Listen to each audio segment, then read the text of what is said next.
Assalamualaikum warahmatullahi wabarakatuh. Jumpa lagi dengan channel kita, Calon Presiden. Hari ini calon presiden akan sedikit mengulas terkait bagaimana caranya kita bisa melakukan comeback, padahal posisi kita itu sudah jauh ketinggalan dari gol lawan. Seperti itu. Nah, ini kita punya lawan, salah satu teman mabar di TikTok beberapa waktu lalu, yang akan kita jadikan salah satu sampel untuk bagaimana teknik-teknik comeback itu tersendiri. Seperti itu.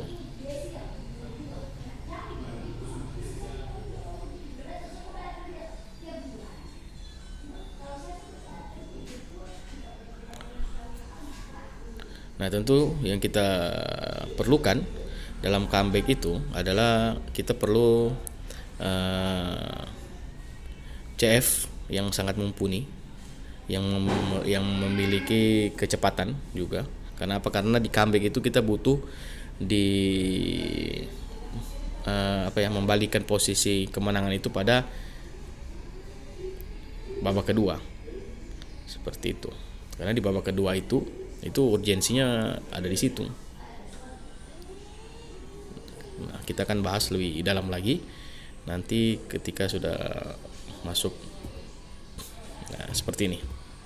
Kami mendului membangun serangan. Kenapa kami memasang Mbappe di sini?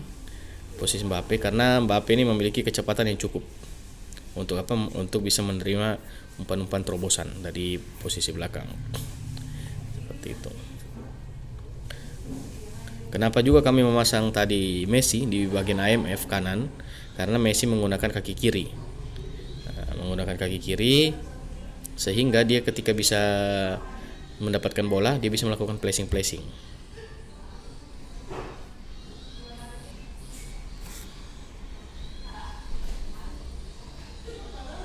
Nah, ini lawan kita sudah mulai membangun serangan karena kita di sini menggunakan 3 back, makanya pertahanan tidak sekuat menggunakan 4 back apalagi 5 back.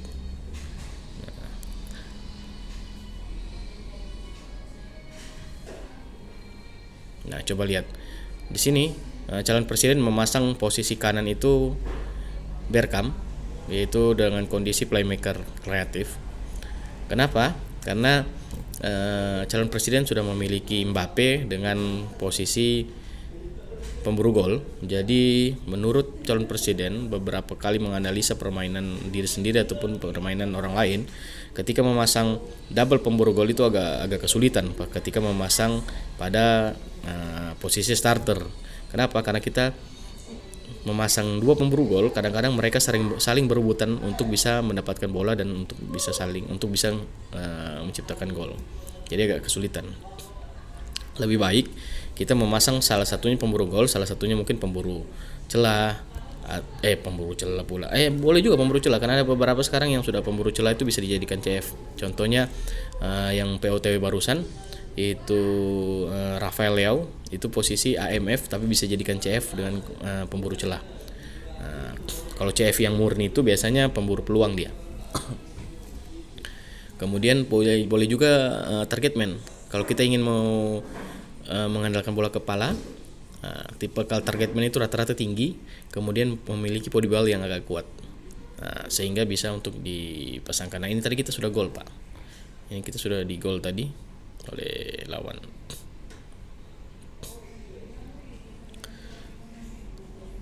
Kalau memasang ini juga boleh juga lari pancingan juga cukup efektif untuk kita pasang 2 CF. Namun nanti untuk posisi 2 CF pada kondisi, nah ini kita diserang terus ya kan. Ini posisi lawan sudah unggul. Ini posisi lawan sudah unggul karena dia melihat kondisi back kita cuma 3, makanya dia selalu melakukan umpan-umpan terobosan. Nah, ini juga kisi buat pengguna back 3 itu sangat rentan sebenarnya untuk diserang dengan umpan terobosan. Nah, ini kan umpan-umpan terobosan ini sangat berbahaya karena back kita agak sulit menyesuaikan, karena cuma 3.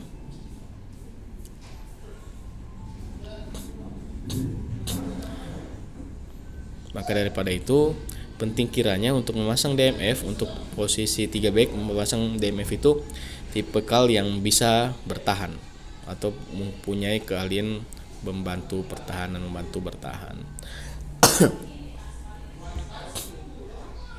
Nah, ini kita di press untuk melakukan serangan sehingga agak sulit kita membangun serangan. Coba lihat beberapa kali serangan kita terhenti di tengah atau bahkan hanya di luar kotak penalti, makanya hanya bisa melakukan tendangan-tendangan dari luar. Ini posisi sudah 2-1 keunggulan oleh pihak lawan. Nah, ya kan kita diserang terus ini. Kita diserang terus. Ini merupakan sebuah peluang juga untuk kita. Ketika kita diserang terus, ini adalah peluang juga. Kenapa?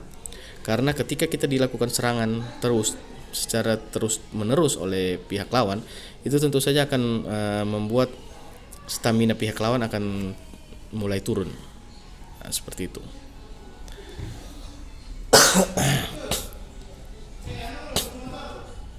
Nah, di sini kita masukkan 2 pemburu gol pada babak kedua. Kenapa?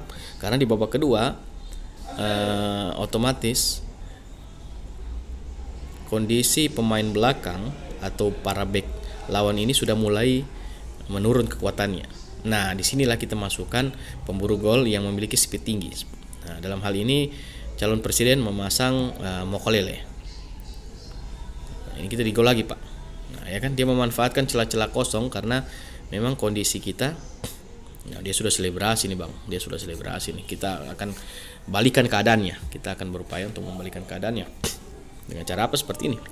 Karena Mokolele itu mempunyai kecepatan yang cukup tinggi.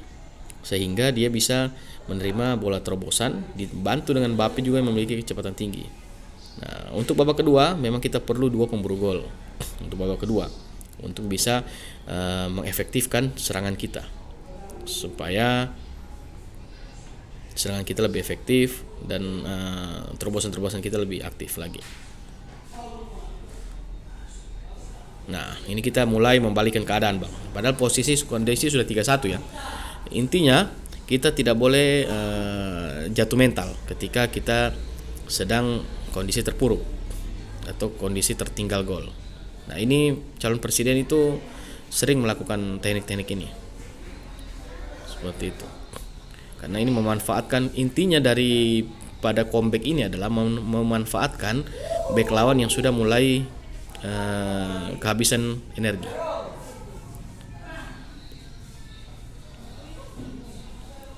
Kita kan bisa melihat bahwa di pembaruan beberapa waktu lalu bahwa Konami sudah membuat back itu lebih cepat habis energi. Bukan hanya back ya, pemain-pemain lainnya pun lebih cepat habis energi. Maka daripada itu sangat bermanfaat bagi kita yang bisa menggunakan pola-pola comeback. Nah, begitu kurang lebihnya.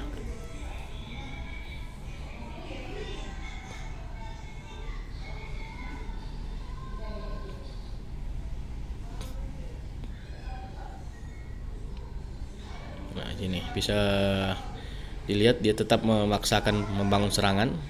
Nah, tapi kita, karena ini kenapa? Karena mau Lele pun mau Koko, sorry Bang, salah ucap terus dari tadi Bang. Nah, karena mau Koko ini speednya tinggi, makanya tadi bisa dilihat kita bisa memanfaatkan ruang. Nah, kemudian dengan kondisi seperti ini, beberapa pemain kita lagi kurang, kita cepat memasukkan pemain pengganti.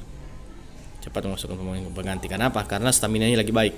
Otomatis ketika kita buat lari-lari mereka, itu sangat membantu kita, sangat efektif untuk melakukan penyerangan-penyerangan atau membantu pembangunan serangan. Karena yang paling penting adalah itu, untuk bisa mengefektifkan pembangunan serangan. Karena ketika pembangunan serangan itu terintersepsi ataupun terblok, itu tentu saja akan menyulitkan kita untuk menciptakan gol. Kalau untuk pola-pola intersepsi, mungkin teman-teman calon presiden, para penonton setia calon presiden bisa menonton di video lainnya di YouTube kami juga. Kalau bagi penonton calon presiden itu, calon presiden melakukan comeback itu sudah bukan hal yang luar biasa ya. Maksudnya itu sudah menjadi hal yang biasa saja. Karena itu sering terjadi pada mabar-mabar di akun TikTok calon presiden. Kalau mau bergabung juga boleh di follow akun TikTok kita di calon presiden eFootball. Seperti itu kawan-kawan. Nah ini kan coba lihat. Nah karena sangat kelihatan bahwa para back musuh ini sudah mulai kelelahan bang. Para back musuh ini sudah mulai kelelahan. Coba abang bisa analisa sendiri. Apalagi polanya mereka musuh ini ofensif benar. Bisa dilihat dari pemain yang ada di depan ada 5 orang. Nah ini kita bisa manfaatkan dengan bola serangan balik cepat. Nah ya kan, dengan pola serangan balik cepat karena pemain kita sudah diperbarui bang, dalam artian diganti, jadi energinya masih baik sekali. Jadi ketika melakukan serangan balik cepat, bola lari menusuk itu cepat menempati posisi. Ya kan, coba lihat, Moukoko sudah lari ke depan, Mbappe sudah ada di depan, tinggal eksekusi bang. Bayangkan tadi kita kondisi terpuruk di 3-1. Kondisi terburuk di 3-1. Ya kan, pada babak kedua pun kita masih di posisi 3-1. Di awal babak kedua tadi baru bisa 3-2. Ya kan? Namun dengan masuknya pemain-pemain baru, kita melakukan penyegaran di menit-menit krusial tadi ya. Jadi memang menit-menit krusial itu penting bang. Jadi saran saya, memasukkan pemain itu jangan langsung di menit 45 setelah turun minum. Tapi kalau bisa pada menit 50 atau 60, bahkan menit 70, tergantung kondisi fisik daripada pemain-pemain starter abang-abang sekalian. Nah, mungkin begitu saja, cukup sekian tutorial comeback dari kami abang-abang sekalian. Diyakin pasti kalau dengan pola-pola seperti ini, aku yakin abang pasti akan menang. Pasti bisa cepat divisi 1 bang, karena aku juga gunakan ini untuk bisa sampai ke divisi 1. Nah, maka daripada itu, terima kasih. Tetap setia menonton channel Calon Presiden. Jangan lupa di subscribe, dibunyikan loncengnya, di share sekalian. Terima kasih abang-abang. Assalamualaikum warahmatullahi wabarakatuh. Semoga sehat semuanya. Bye bye, sampai jumpa lagi.